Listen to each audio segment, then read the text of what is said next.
Welcome to Vegetarian Kitchen. Tonight we're going to do salsas. I'm going to show you how to make fruit salsa, tomatillo salsa, fresh tomato salsa, cucumber salsa, and a fresh onion salsa. All different kinds, different flavors. I guess you could say that they're not all really salsas. Some of them could be considered a relish or almost like an uncooked chutney, but it doesn't matter.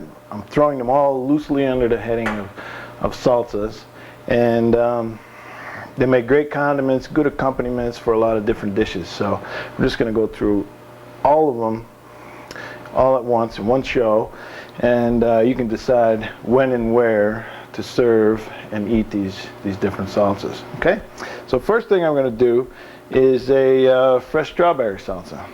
I have some strawberries that I've chopped up very nicely. I have some roasted green chilies that I roasted, and they add a little bit of smoky flavor, not a whole lot of heat really, they're pretty mild.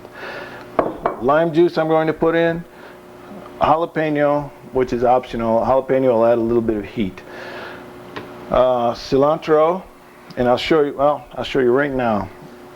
This cilantro, two things about cilantro. One, always wash the cilantro really well. Cilantro for some reason has a tendency to be really sandy. I'm not sure whether it's how they grow it, how they harvest it, or why, but wash it really well. And the other thing is cilantro it doesn't normally last very long, right? But I found out a trick. If you cut the ends of the stems, okay, and you take a container like this, a little smaller probably, you put a little bit of water in it, maybe an inch or two of water, and you take your cilantro and you stand it up in the water, and you can take a piece of saran wrap or a plastic bag that you get from the supermarket, put it over it, refrigerate it like that, and your cilantro will last. It'll last, especially if you change the water, you know, just like if you have cut flowers, right? The cilantro will last a long time like that. Okay, you can have it for a week, 10 days sometimes. All right, that's a cilantro lesson. So, what I'm going to do is very simple. I have my strawberries, okay? And I put them in a bowl, all right? And then I take this big one, this nice roasted Anaheim chili. Anaheim chili is what it is. Chop that up, okay? Like a medium chop, maybe a 1/4 inch. Okay, put that in there. I take a few sprigs of this cilantro, which is nice. I bought this today. This is really, it has a nice nice flavor. Now I like to mince the cilantro. The thing with cilantro is, a friend of mine says don't over chop, don't mince the cilantro too fine, that you lose flavor. And I have a tendency to agree with her. I like the cilantro more of a rough cut. I don't know why. This stuff, the flavor is very delicate. Anyway, chop the cilantro. In it goes. Okay? This salsa, by the way, is not really sweet. But the strawberries, you know, they have a nice sweetness to them. And this is so versatile. It makes such a nice combination with something that is either on the bland side. This will spruce it up a little bit. You know, this is not really fiery hot, but it's somewhat hot.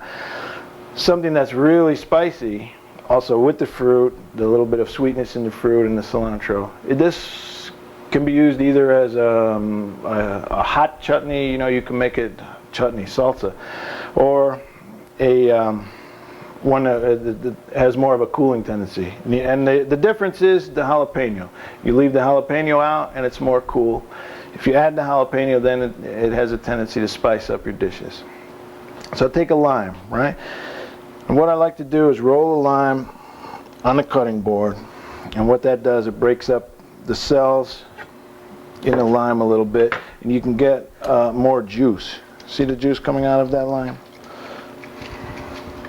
You can really get a good amount of juice out of that. Okay, so juice of 1 lime. I have about 1.5 cups to 2 cups of strawberries. Okay, so I'm going to take a little bit coriander, ground coriander, 1/2 teaspoon.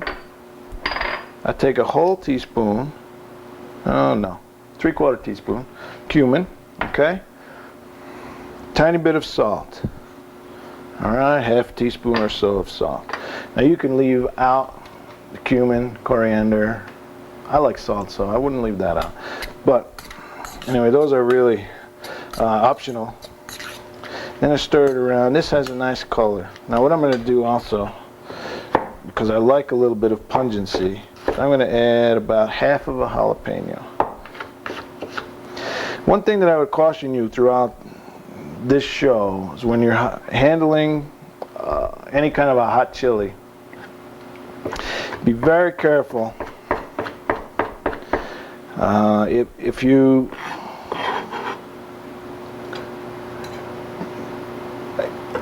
your eye might itch, right? Don't scratch your eye. Don't. Be very careful to wash your hands. Some people use rubber gloves. You know, if you have sensitive skin, be careful with the hot peppers. You can have, you could have a little bit of trouble. You get this in your eye and you're sorry. Okay, so this salsa is now done. But look at the color of that. It's a gorgeous color, right? Right. I mean, that adds, just by itself, even if you didn't eat it, it looks great on your plate, right? You're going to like to eat this stuff. This is a good dish. Okay, so that is the first salsa, fruit salsa. I've made this with watermelon. Excellent. Watermelon and strawberry combined is really good. You can do mango. You can use fresh pears, pineapples, any combination of fruit that you like. Grapes go well in it. It really is up to you, but the basic seasonings and the basic technique with the chilies, a little bit of cumin, lime juice, the fruit, you can mix and match any kind of fruit in there depending on what's in season, what your everybody has a taste preference, and what you're serving and how the color fits in. Color is something to be thinking about. Okay, so anyway, that's our first salsa. I will be back in a second, and we'll do tomatillo salsa next. Okay.